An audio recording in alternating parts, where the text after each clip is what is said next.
Welcome to the YEV podcast. My name's Tim Aylen and this is Kevin Booker. And we've got Alex Grant joining us soon.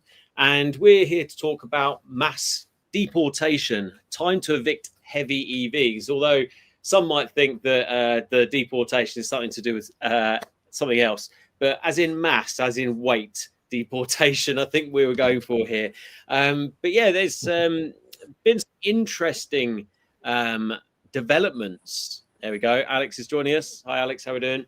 Yeah, so there's hi, commuter Barnstein. How you doing? Yeah, so there's been some interesting developments in terms of weight of cars, which Alex has got some interesting information on. And yeah, we just want to kind of talk in a balanced way, as always, because that's what this channel is all about. Talking about EVs in a balanced way, not going hard on evangelists, not going hard on anti, just, chewing the fat and making sure that we get, understand between the lines, I think, is the right thing to do. So, Alex, this was a bit of a focused subject of yours. Do you want to give us a bit of a summary of what this particular podcast is all about? Yeah, so it made the news nationally, actually. Cardiff Council this week has approved plans for a change in the way that they deal with parking in and around the town centre. A lot of it is aimed at heavy cars. A lot of the news stories discussed it as an SUV tax. Basically, what it does is it means that you'll pay extra for a parking permit, a residential parking permit in certain areas of Cardiff. It's all, I don't know how well you know Cardiff, but the A48 goes straight through the middle of it. Yeah. Pretty much everything south of the A48 is, a lot of that is terraced houses with no off-street parking. And basically what they're saying is that you'll pay extra for a vehicle that is 2.4 tons or heavier. Now, what a lot of this has kind of missed is that the Cardiff Council said a lot about SUVs and how they are 60% of sales, which I'll come back to in a minute. But 2.4 tons is 2.4 tons gross weight. So that's not the weight of the car. That is the weight of the car fully laden. Now, a 3 Series Touring can go over 2.4 tons, for example, quite easily. It's the one I was looking at them the other day, you can go up to about 2.6 tons gross with a 3 Series Touring. And obviously that's not an SUV. Whereas, I'm driving around in a Mocha at the moment. I've got the Vauxhall reference in early there for Tim. That comes in at just over 2 tons gross as an EV. So, interesting way of dealing with things. I question how well it's going to actually have an effect on anything, because they're going after large vehicles. The issue that the 2.4 tons thing can have is that you'll have some vehicles, such as the Model Y, is actually just over 2.4 tons when a similarly sized diesel one isn't. And also, a lot of vehicles where they are of that size are going to belong to households that will have off-street parking, especially if they're plug-in hybrid or electric.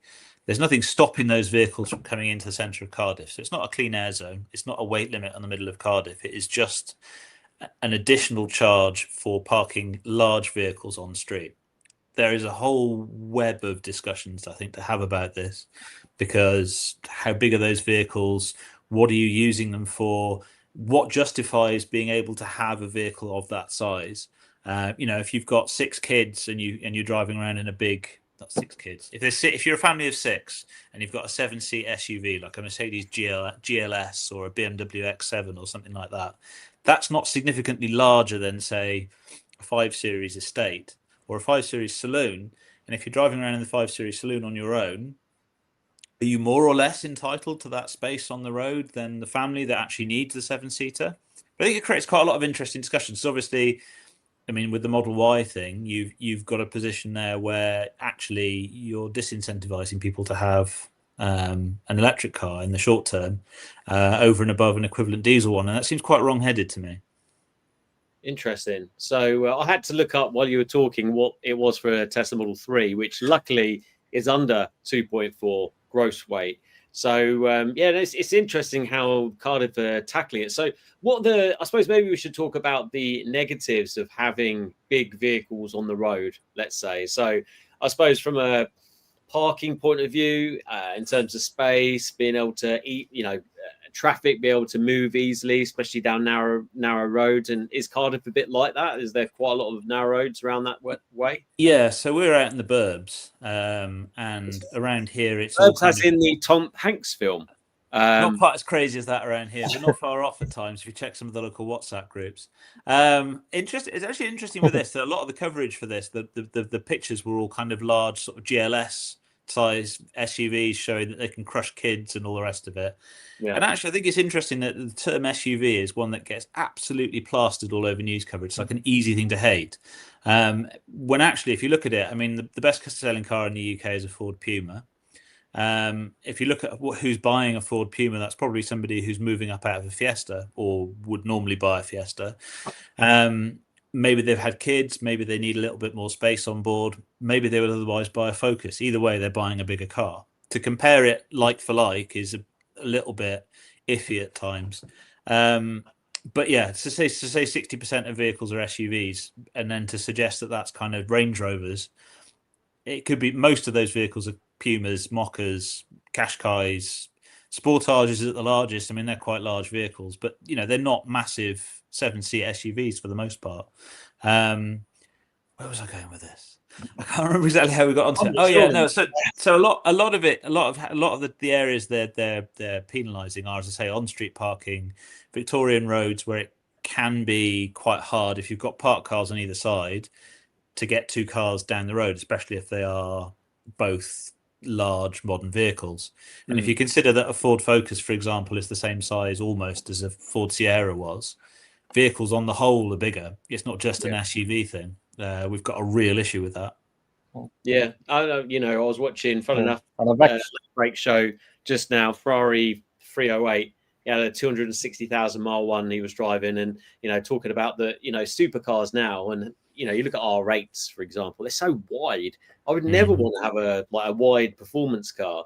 And to be fair, the Tesla Model 3 is quite wide, not as wide as say the Model S and other cars on the market. Obviously, I'm Tesla focused here. Polestar 4 is very wide.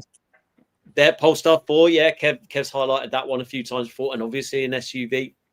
So is it just another case of, local authorities and potentially government, and we'll come to that in a second, whether this is going to be rolled out across the UK, and I think there was whispers that it happens in France as well, where actually they're just focused on one thing, and it's a lot more complicated than that, where, like you said, there's people that have got, multiple children, they actually need the bigger space.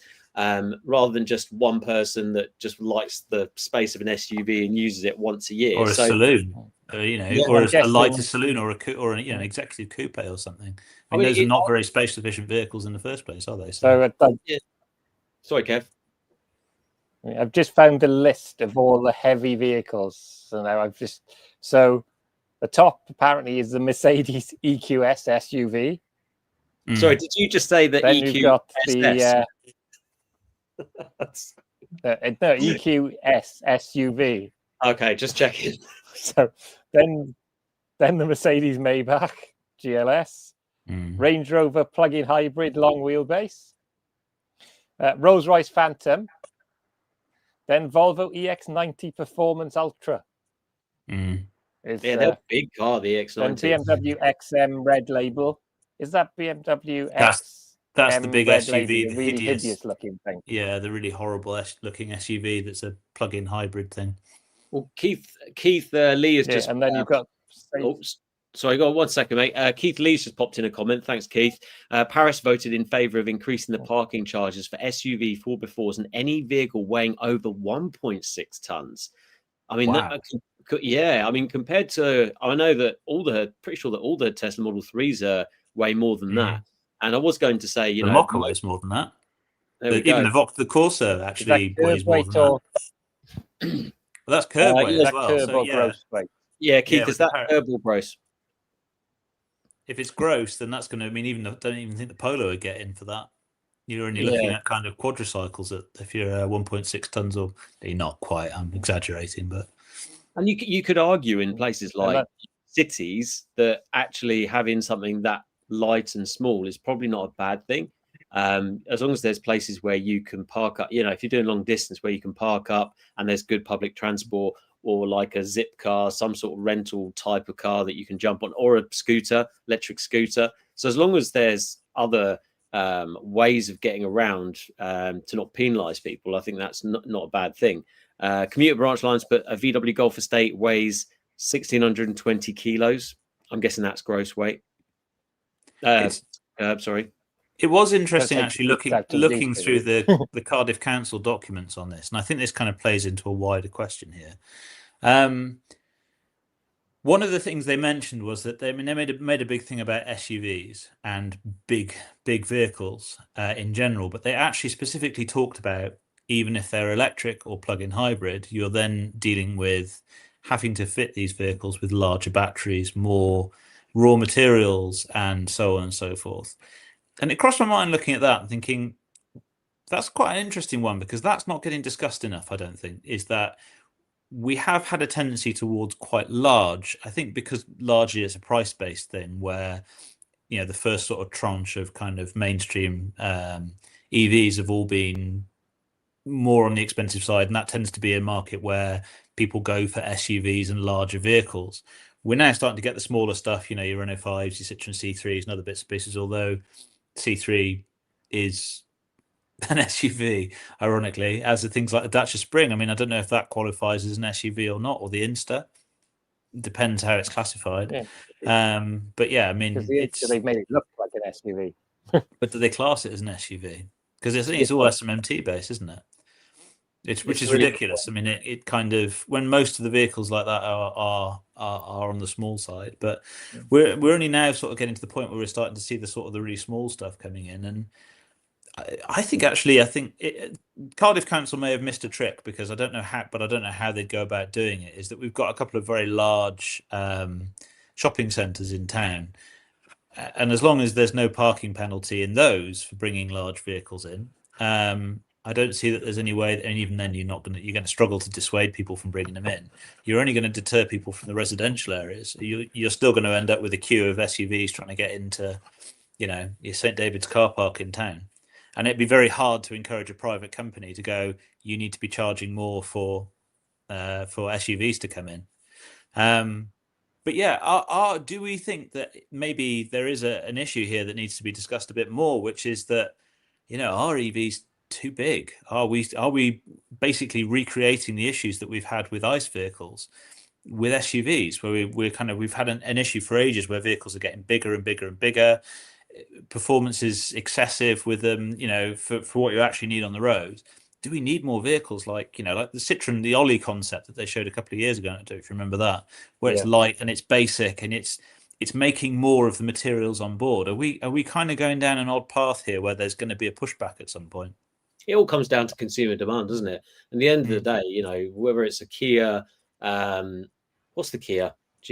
Oh goodness me, the EV9. EV9, big old bus, very heavy. But I know for a fact that it's persuading a lot of the Range Rover type people into that type of vehicle. I think a lot of people will argue safety, but I don't think you necessarily need a bigger car for safety. You could argue in certain circumstances it could be safer. But I think it's just down to consumer demand. If the vehicles are there and it's going to replace something that they've got which is similar and it suits their needs, then of course they're going to buy it. So maybe the government does need to step in and say, hang on a minute, no, it can't be heavier than this or a certain weight of car, etc. But yeah, it does seem a bit, as always, muddy when it comes down to regulations, and just needs to be thought about a little bit more.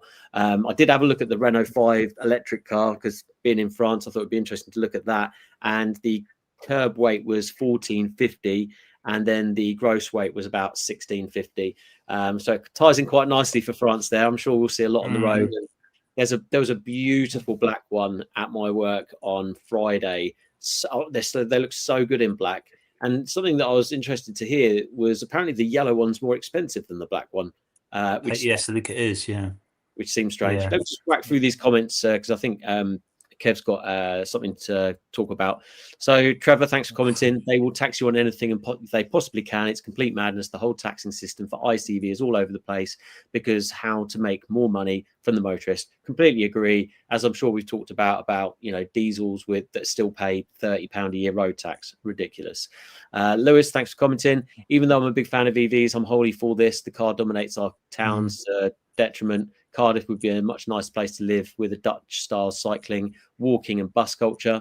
And to be fair, as a resident, Cardiff's pretty good in terms of we've got a very heavily pedestrianised town centre, and we actually during COVID there's a row of shops near us, which for those who know locally, it's Wellfield Road. And during COVID, when there were the lockdowns and they had the social distancing and stuff, they allowed the cafes to sort of spill out onto the pavements and onto one side of the road, or they had a lane of traffic going down the middle of it. But they that to me, it's now a one-way street. That to me would have been one of those great areas where you could have gone pedestrianise it, make people park in the surrounding streets. There are places around there.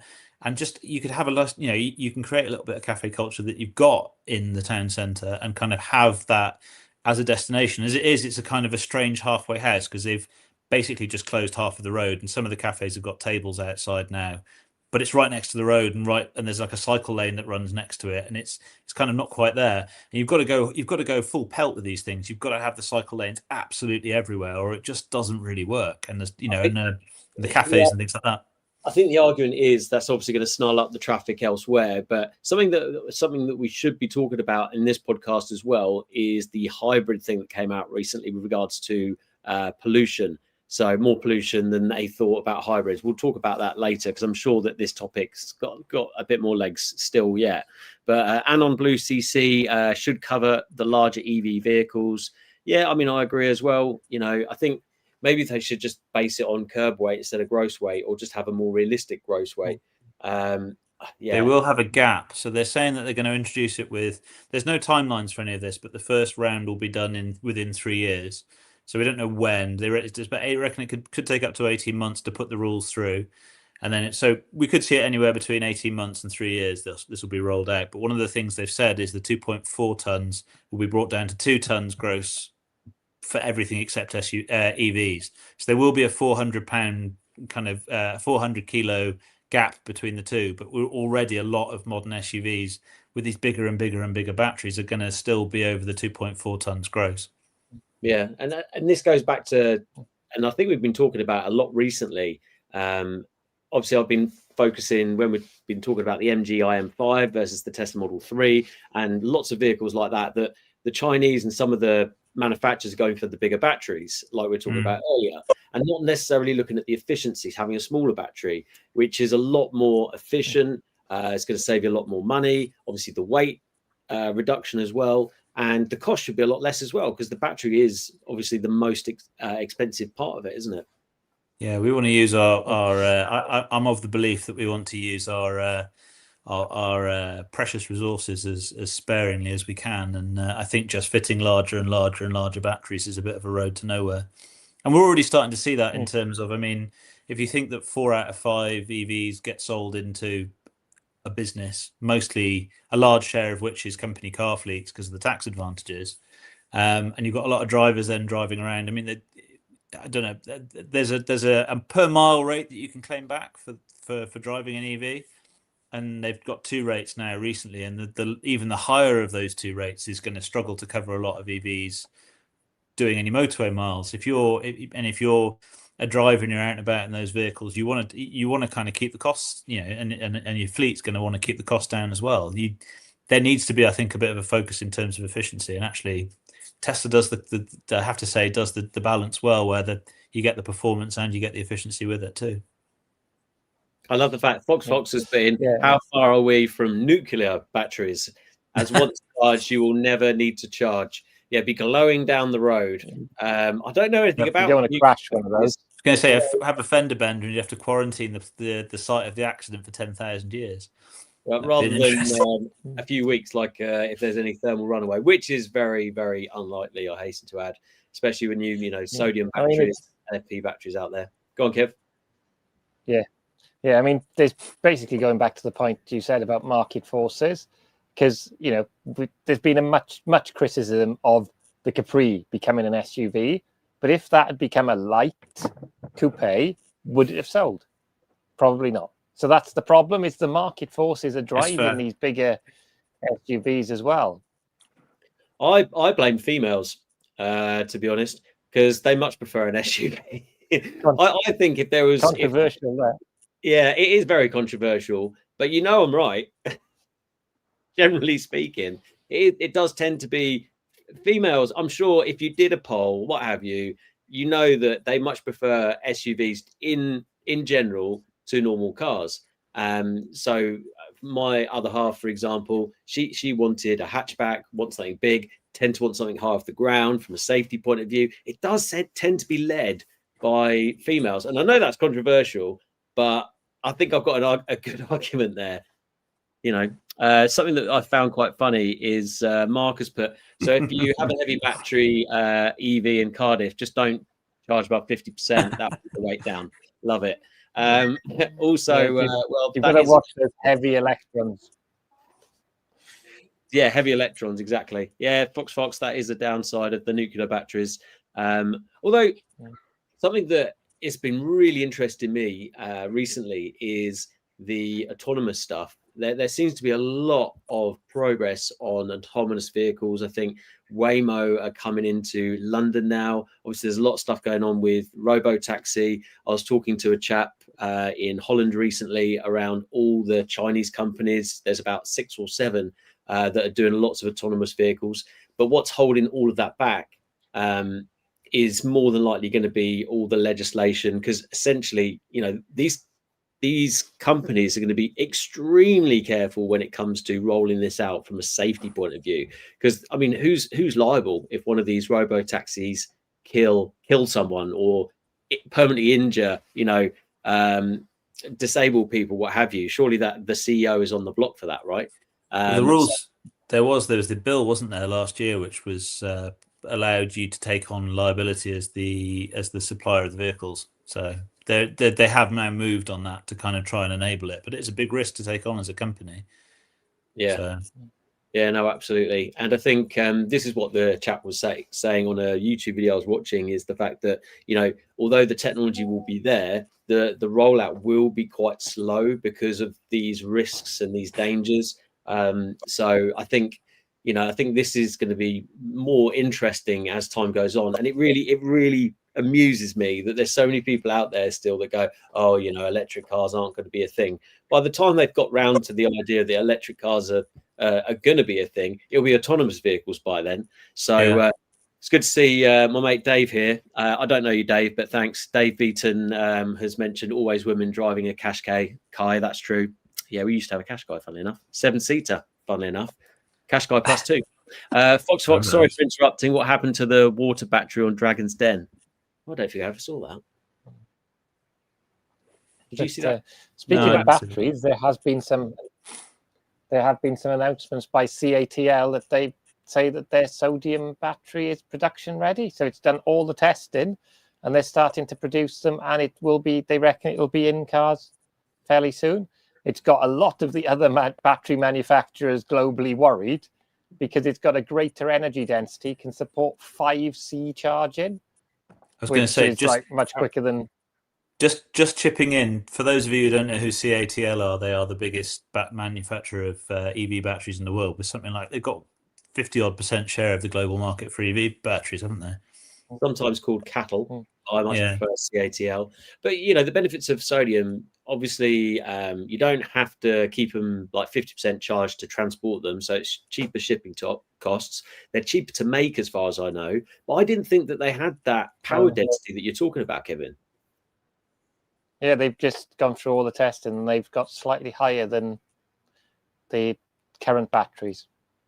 They've managed to get that, and they reckon they can do tens of thousands of charge cycles. They're saying over 4 million miles worth of charging before degradation, and they say they're production ready. They've actually their share price has gone up because of it, obviously. Yeah, but I mean, if that saves the weight of a vehicle as well, and they're firmly quite stable as well. and they work to -40. So they work to -40 and they go to +60 with not really much effect. This is the exciting thing about the EV scene at the moment. There's so many new developments going on. This is why I'm quite happy to have my old Teslas with lots of miles on, because I know there's no point buying a new one because there's going to be some amazing tech around the corner.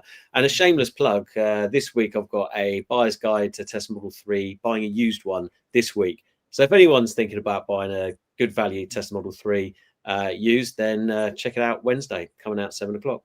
So and this is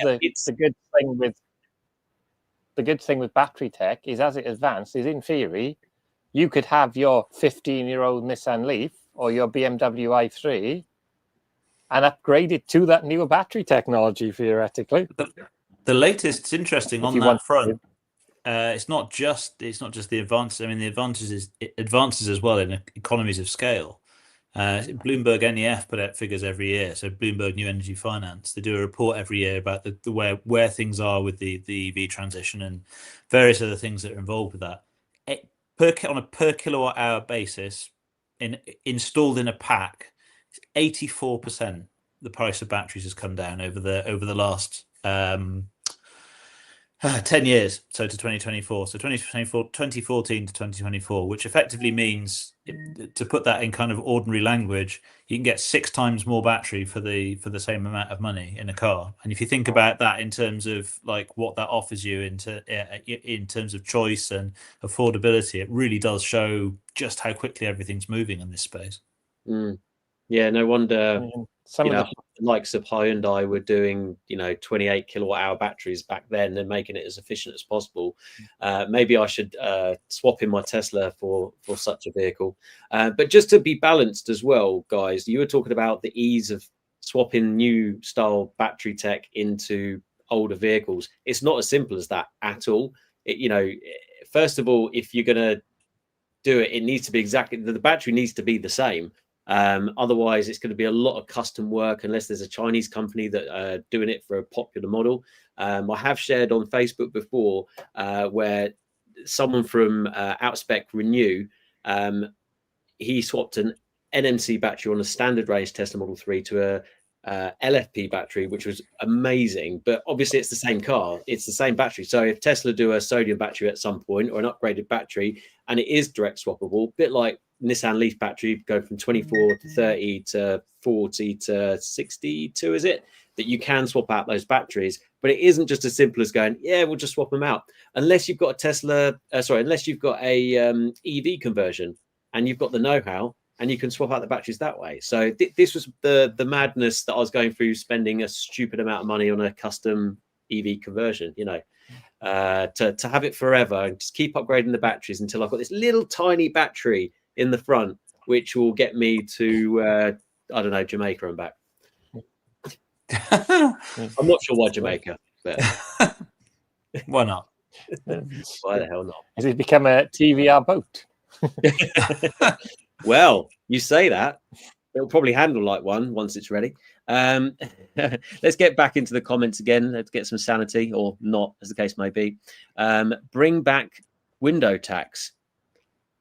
What, tax for Windows, or just the tax disc? I do love a tax disc. They used to be a tax on Windows, didn't there? Did they? Yeah, rings a bell. This, yeah. Tax on bells. Yeah.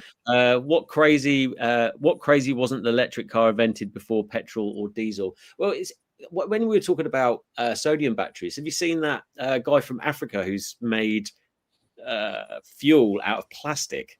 Yeah, that's pretty amazing. I mean, I'm all for getting rid of plastic and turning it into something usable. Not massively keen on the emissions side of things, but it's got to be better than refining it and digging it out. Well, he does refine it, but digging out the ground, right? If you've got those vehicles, and they're going to be running on a fuel that might as well be as clean a fuel as you can possibly manufacture for them, I guess. Yeah. Presumably Neo could do it easily. Yeah, but how many Neos do you see in the UK? Maybe worldwide. Yeah. They were actually mentioned on this battery tech. They're ones that are going to be the early deployers of it. Interesting. Because they can build it into their battery casing design. I think the aim is to keep the form factor the same for the cells. That's what BMW is doing this as well. So the Neue Klasse, they'd be able to do all different kinds of chemistry with the same form factor of battery.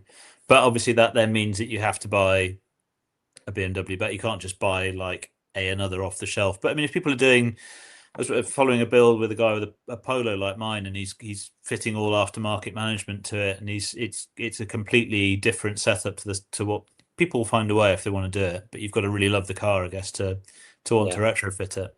Yeah, no, definitely. Dave Beaton, it does ring a bell now you mention it. Window tax, historical form of modern day council tax. It was how many windows you have, wasn't it? That's what it was. Yeah, well, haven't the government talked about putting a tax on houses that are over certain total value as well? I mean, I can see the Labour government seem to be pretty desperate to weed more money out of us. So, yeah, I'm sure they'll find lots more ways. There's talk as well, isn't there, of them doing removing the exemption from VED for classic cars. So I've never quite got there. That'll probably come in just as the Polo's about to become exempt. But frustrating. But there we go. So shall we get back on the heavy side of EVs? So what do we think on the market at the moment? What do we think is kind of too heavy and not worth it? Having on the road. Now, I'm just gonna jump in now while I've got it in my mind, but I do like the Kia EV9, not just because I like the look of it. It's not I like the size of it. I just like the efficiency, because the efficiency is really, really strong on that car. But if you compare it to something like an Audi e-tron, although it is quite an early EV, I mean, the efficiency on that is like 2 miles per kilowatt hour. So I'm not a massive fan of that. But you could argue it is a much older electric car. But what electric car should we not be seeing on the road other than the electric Hummer? I was going to say anything large and American pickup truck wise, because I think they've got the same issue that they're repeating. I know there's a big market for pickup trucks in the States, and it's driven by market forces and all the rest of it. But by just electrifying those vehicles, you're not recognizing an inherent problem with those vehicles, and you're essentially creating vehicles that don't have the same utility as the petrol ones. So you have to have a huge amount of battery to make vehicles like that move. You're not going to get the range and the kind of people who do need a vehicle like that for towing things, for plowing things, snow plows, and people have snow plow attachments for them and things like that in the kind of the northern states. You can't do that in the same way with some of the electric ones. And I kind of think that's the way you kind of have to draw a line and go think about a bit more rationally about it. EV9, I haven't mentioned this for a while. When I had it on test, I realized that if you took our Rifter and you put the Polo on the top of it and you sat me in the Polo or the Rifter, doesn't really matter, we would still weigh less than the EV9, which is kind of staggering when you think about it like that. It is a whopper of a vehicle. It uses the space really well and it's really efficient for what it is, but it is a vast vehicle and it's so big on UK roads. So I'm very fond of the EV9, the Ionic 9. like you, yeah. But, yeah, because Kevin, you're driving the Ionic. What's it called now? I had the Ionic 9, which is the Hyundai cousin of the EV9. That's the all-wheel drive version, which is 110 kilowatt hour battery pack. So it's got a bigger bigger capacity battery pack. I mean, I think the problem you have is lovely car. Don't get me wrong. It's a really nice car. It doesn't feel as big when you're driving it, unless you want to go to a multi-story car park from the 1970s. I wouldn't even attempt it. It literally wouldn't fit. And it had the embarrassing thing, as lovely as it is, when I parked in Tesco's, it overhung the space on the back and the front of the space simultaneously.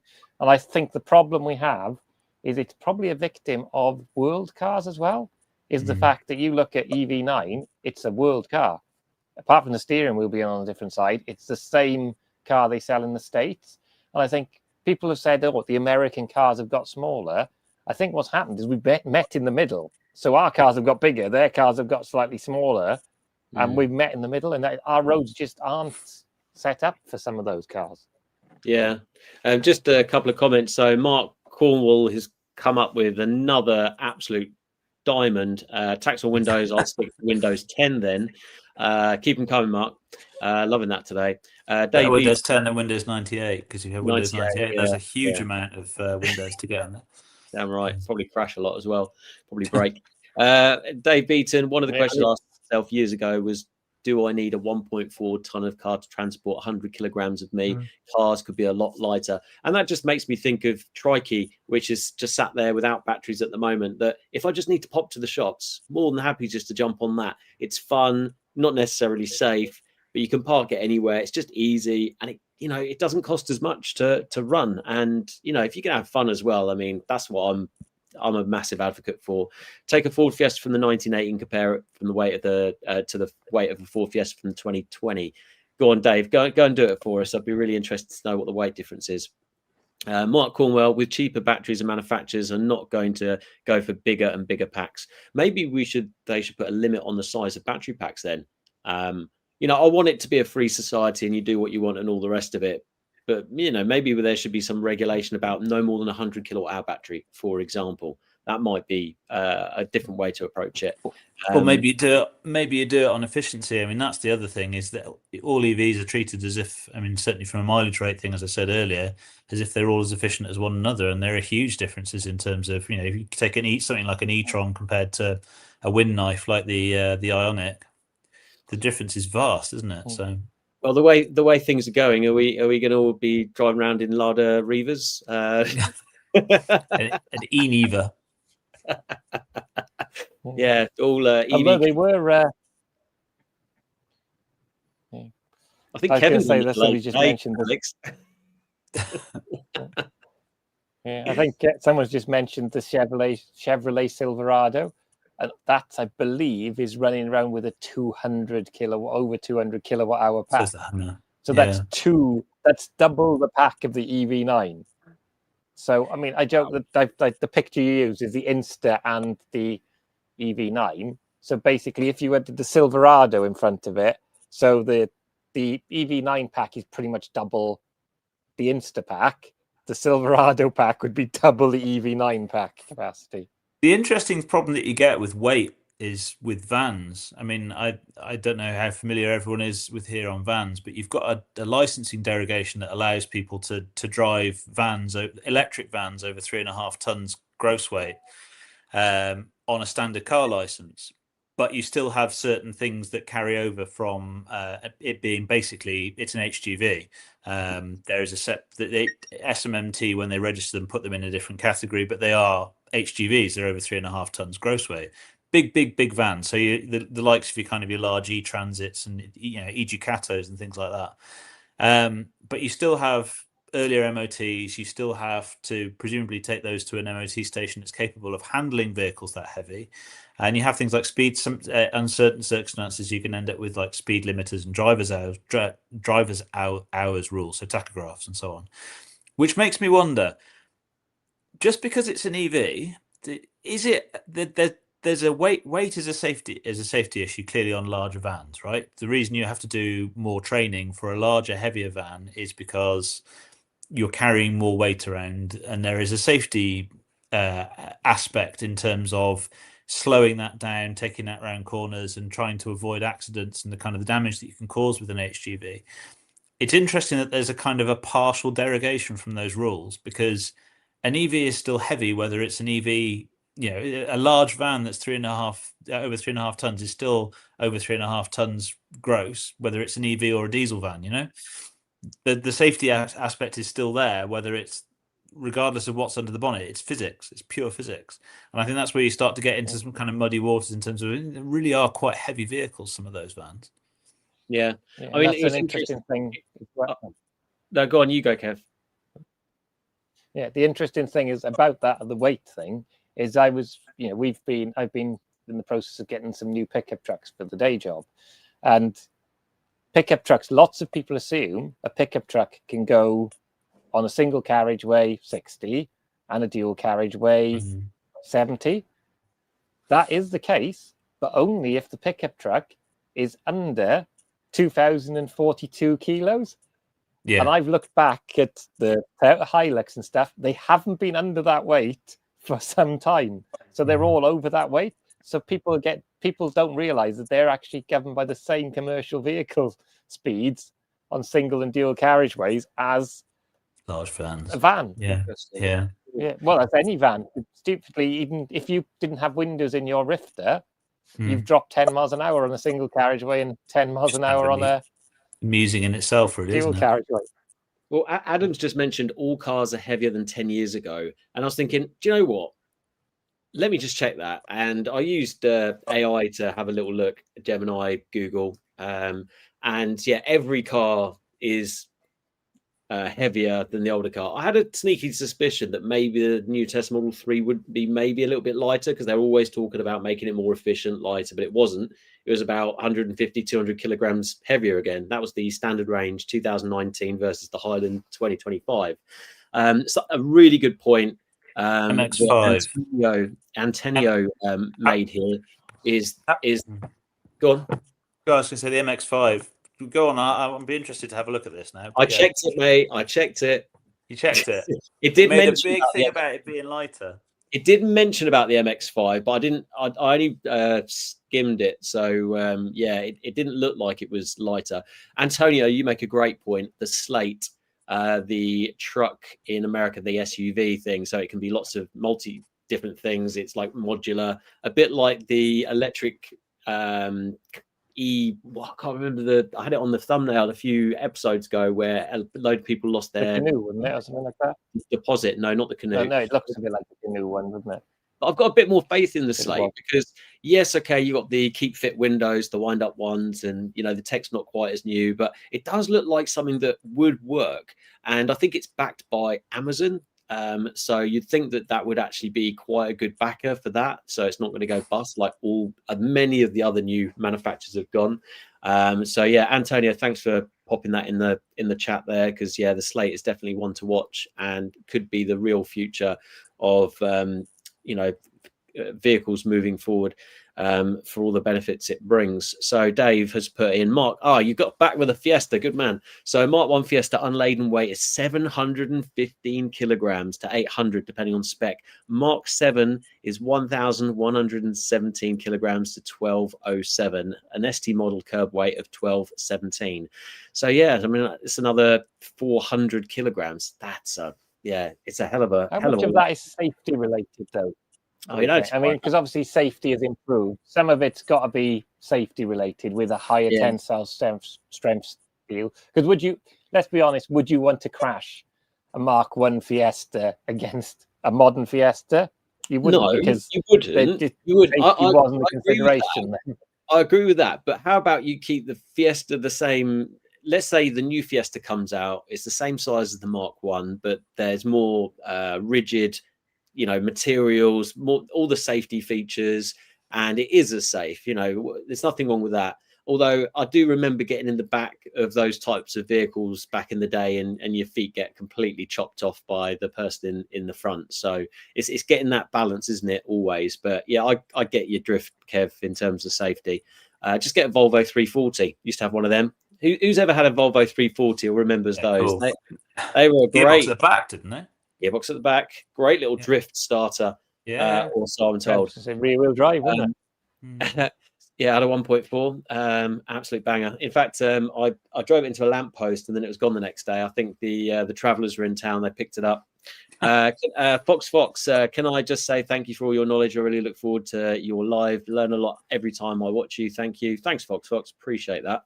So make sure you like and subscribe and share. We're here every week. We love it. And it's on Spotify if you ever miss one of the lives. So jump on there. It's on X as well. Yes. 100 kilos. MX-5. It's lighter. Okay. I bow to your in-depth looking at that.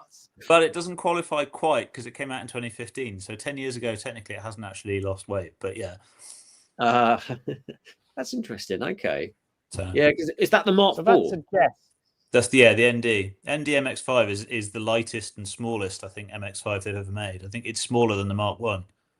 What? Yeah. No. Oh, the ND MX-5 is a wicked little car. I guarantee. Look, hang on.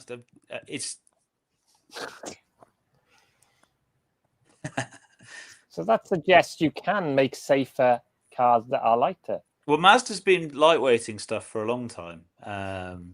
It's just That is amazing if they've done that. No, 1,100 kilos. Yeah, shut the front door. It feels it too. It's a special car. The latest MX-5 is a special car.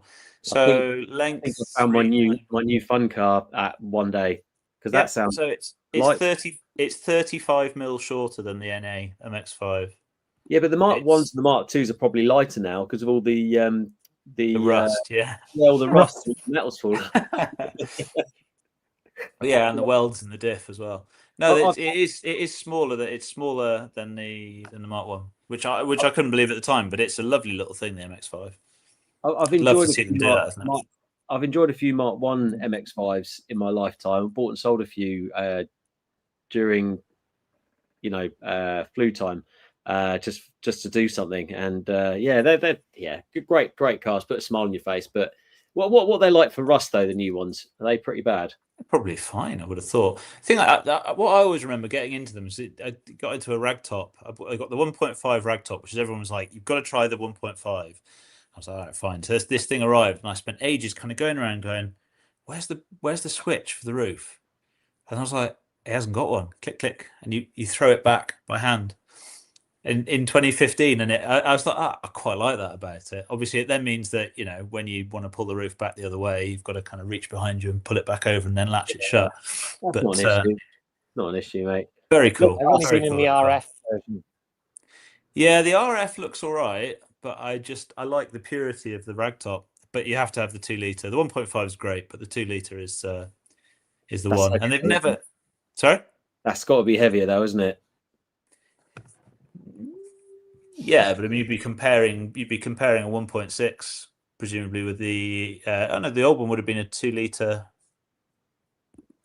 Yeah, the old one was 2 litre. I don't think they did a smaller one than that. Well, you can get a Cat S for about 7.6, but it looks like you can get that shape that Alex is talking. 15 plates, 71,000 miles for £9,000. Sky Active, SDL, nav. The 1.5. The 1.5 is under a ton. What? It's under a ton, 990 kilos. It says on here. You can tell that is on. We've gone way off course with this. Sorry, we're way off EV course. No, that's Mazda USA. With heavy cars, and now we've got really excited about a petrol-powered MX-5. I mean, if anyone's going to get that right, the electric kind of lightweight sports car, I would love to see Mazda actually do that, because I mean, Mazda can do some amazing things with weight and sort of drivability and just. It'd be lovely to see them manage to get that right with electric. They didn't put big enough battery packs in the MX-3, so it's perfect for them really, because they can't get the battery pack size right. They might as well just shoehorn it into the MX-5 somehow. I better go through the comments. I've been neglecting them. So Trevor has put in, next they will be charging overweight people to walk out their front door.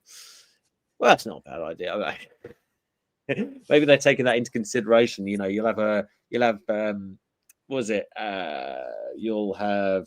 bit like tolls and motorways, and they weigh the car, the actual car before you go through, and they'll charge you whatever the rate is, what have you. They've beaten airbags, bigger windscreen, big wheels, wider tires, bigger fuel tanks, bigger bodywork in general. All the little things add up. I've owned a 1982 Fiesta and a 2009 Fiesta. Big differences. Fox, does the cobalt add weight to the battery, or is that me just overthinking? That would be other way around, technically, isn't it? Because the LFP is heavier. Yeah, LFP is definitely heavier. And generally speaking, you need a bigger LFP battery for the same power density as the NMC to get the same amount of performance. And the extra weight obviously affects the performance anyway, and obviously the weight as well. Rust is lighter than carbon fiber. That's absolutely right, Fox. You bang on. MX-5 electric, please. Well, I mean, I've not seen many MG Cybster around. I don't know about you guys. I think one on the road. But they're more. I mean, they're more SLK than MX-5, aren't they? They're kind of a scale up. They're more Porsche Boxster kind of SLK Z4 than MX-5. We haven't yet had anything that really does what the MX-5 does, but in electric form. I'd love to see it.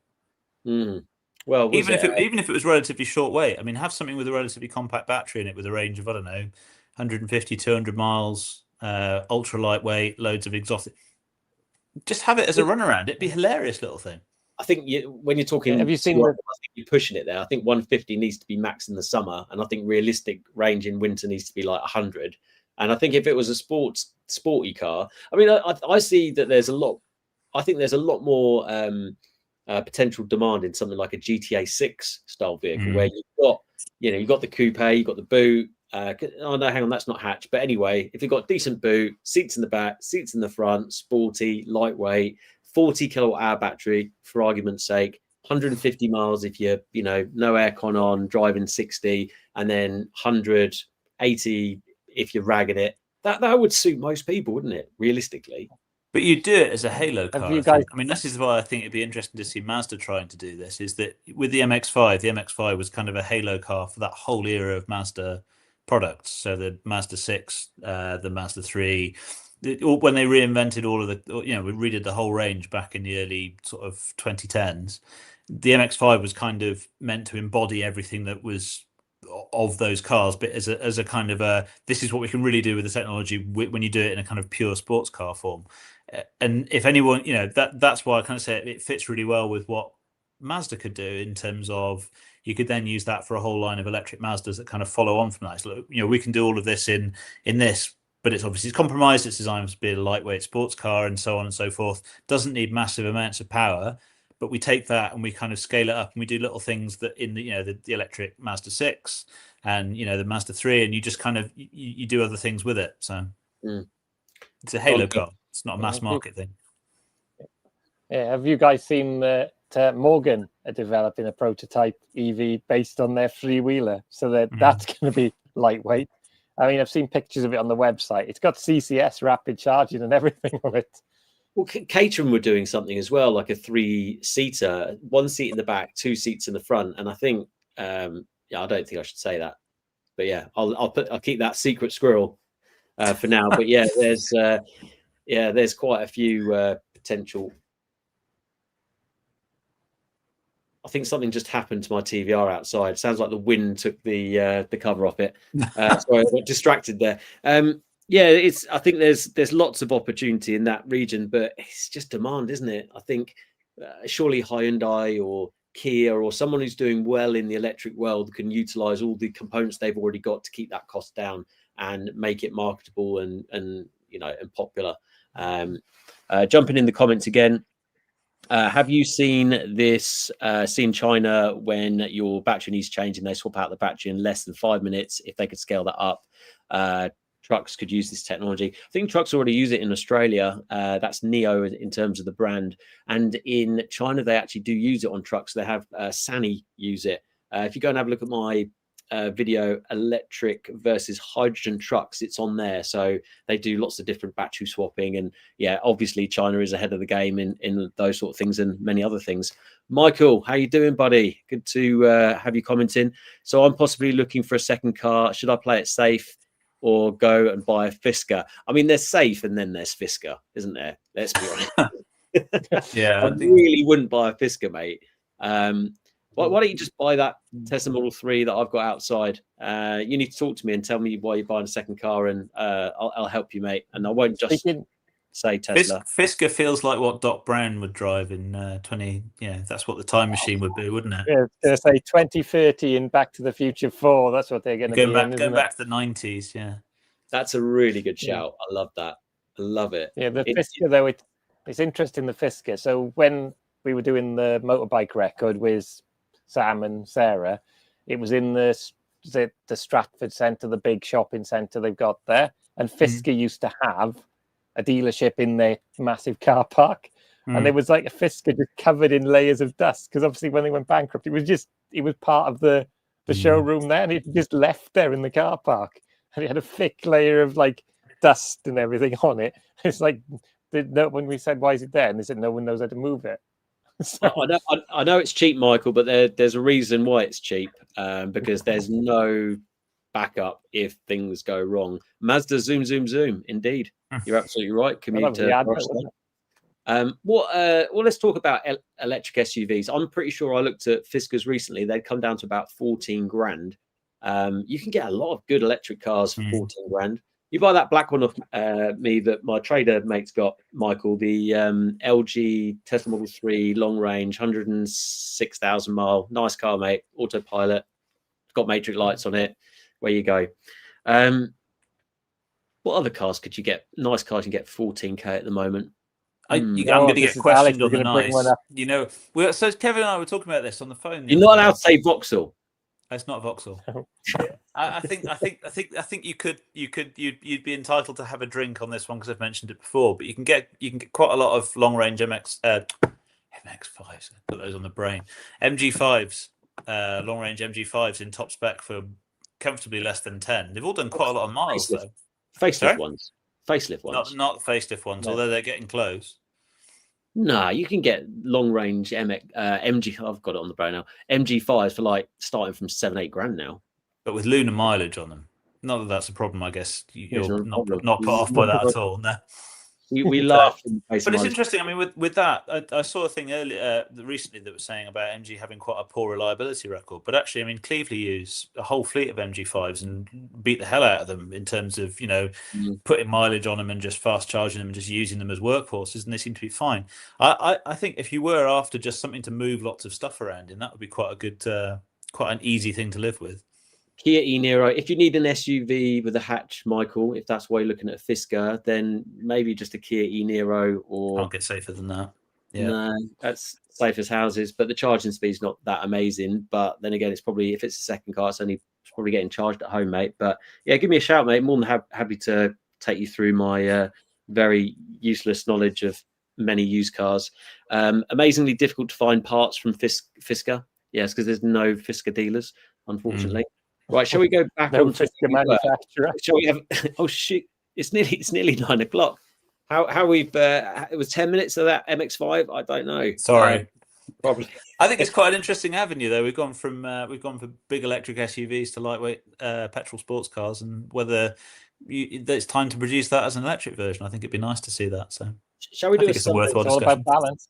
It is all about balance. That's what we're here for. So shall we maybe do a little summary of what we think should be the legislation for bigger and heavier cars? Kev, do you want to start us off, or Alex, while I have a little think?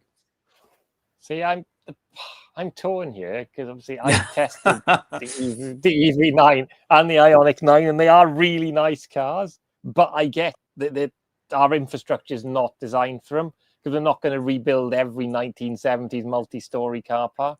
So I think we do need to be realistic about size.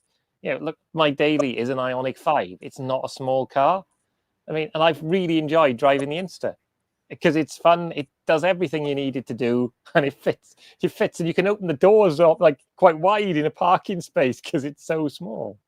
So I think we do need to possibly, as much as I hate to admit this, have some sort of restriction like Paris on massive SUV. You have to have a reason, not just one person driving on their own. Fair enough if you've got 7 people in it, you're making more use of that space. But I think we do need to look at it more seriously. Alex?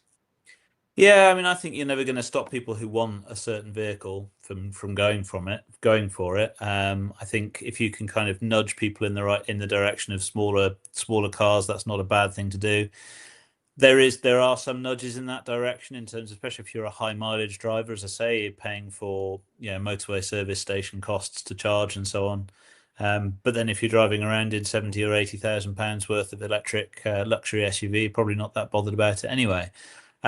Yes, I mean, my sense is that if the Cardiff Council move was to kind of prevent large SUVs from coming into town, it's not really going to work. I think you need to start taxing people, not taxing people, but in the literal sense, but kind of having excess fees for, when you're looking at car parks and so on, where, the heavy vehicles coming into multi-stories, there is going to be, and I'm not talking just about EVs, but in general, heavier vehicles are going to put more wear and tear on infrastructure and so on.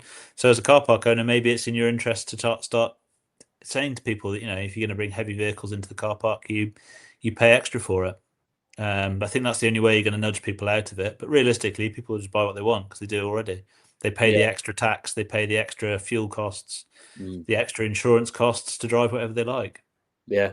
I just, from my point of view, as long as it's fair and it's clear and simple, that's the most important thing for me, because so many times there are these taxes and extra costs that come in, and it just doesn't tend to be fair across the board. So as long as it's clear and fair, I'm all for it. But as Alex quite rightly mentioned, I think quite a lot of the costs are in place for larger vehicles already, and maybe just a couple more need adding in certain circumstances, whether that's in city centres or multi-stories. Michael, 144k on your Model 3. That's pretty impressive, mate. Just go through a couple of the comments. Did I miss the episode where we discussed cheaply insured EVs for new drivers? No, we haven't actually. I've pushed that down the ranks because that will be coming up in a few weeks though, for sure. And also I must mention that we've got the chap from Clearwatt coming on, which is a battery testing company, and they're probably one of the best out there. So it'd be really interesting to find out how they test the batteries, what they charge, and I think it's going to be probably the best one out there. I'm not saying that because we're getting paid or anything like that, but from what I hear in the market, they're one of the better ones to go for if you need to test your EV, which is really important before you buy a used one, of course. Dave, back to weight and localized transport options. There was one I saw recently called the Do Good EV. That was a quadricycle. I think it's a rebranded Chinese EV. Yeah, I think, there's a place for these types of vehicles, but maybe only for the cities.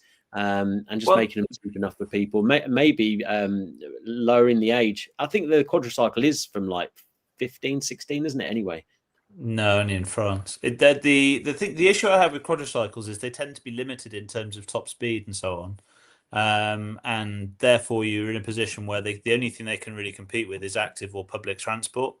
So the issue with quadricycles is in some ways they're kind of, you couldn't have one as your only vehicle. You end up having two vehicles on the drive, and one's your local transport, and then you have a proper car or a car to take you for everything else. So I don't know how green quadricycles are in practice, unless they're shared. A bit like the kind of the Autolibre stuff that you had in Paris. But we'd say a lot of it. If you look up how well that went and the stuff that people were doing in those, not an overly appealing scenario when it actually plays out. Fox, I've read your comment. I'm pretty sure you had quite a late Tesla, and from memory, it was quite a good deal. And I think Tesla prices have done pretty well recently, so I'm sure you're right. But advanced cruise control is always a good thing. Some say that the York Minster Cathedral, the York Minster Cathedral weighs less than a Kia EV9. I see what you're saying there. You're probably right. It wasn't as good as your early ones, mate. JQ are interesting. They are interesting. They do quite a lot of hybrids. We didn't quite get to the hybrid topic. Maybe we should talk about that next time. Maybe Alex, you could talk about that next time. That'd be a good thing to talk about with someone that we don't normally have on next week. Clearwatt, nicely done. Looking forward to that. That's good news. Right. As always, what we do at the end of each podcast is telling people what we've been up to and what we're doing this week. So last week, a lot of people might have noticed I didn't put a video out. I've been spending a bit more family time after my good lady wife was singing "Where Is My Husband," which is in the top 10 or top 20 at the moment. So I thought I'd better oblige by not taking the mick this week. But lots of short videos out there, so go and check them out. And this week I've got a buyer's guide to Tesla Model 3s, used Tesla Model 3s, which I mentioned earlier. And working hard with Dynamon as ever, trying to electrify as many commercial vehicles as possible.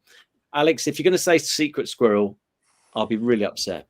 No, so I'm on the road this week. I've got a big brand launch, which is EV related in London on Thursday, and I'm going to be cautious because I don't know whether I can or can't mention it, but it'll make the headlines later in the week. I'm PVWing, performance VWing tomorrow.